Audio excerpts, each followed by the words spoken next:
5-ാമത്തെ വയസ്സിൽ ഗുണ്ടപ്പരിപാടി തുടങ്ങി അമ്മച്ചി. ഞങ്ങൾ അമ്മച്ചി പഠിപ്പിക്കാൻ വിട്ടോ? ഇല്ലല്ലോ. പിന്നെന്താ അമ്മച്ചി ഇങ്ങനെ പറഞ്ഞ്? പഠിത്തത്തെ പറ്റി ഒരു അക്ഷരം മിണ്ടരുത്.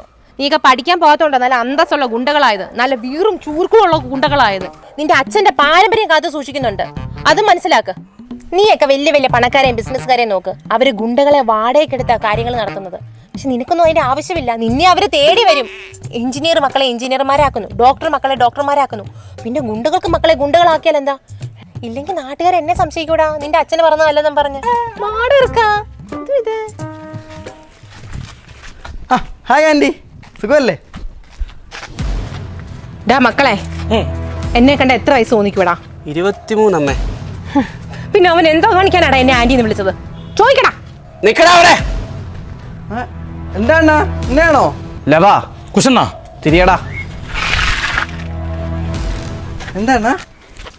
എന്തിനാടാ എൻ്റെ അമ്മയെ നോക്കി ആന്റിന്ന് വിളിച്ചേ?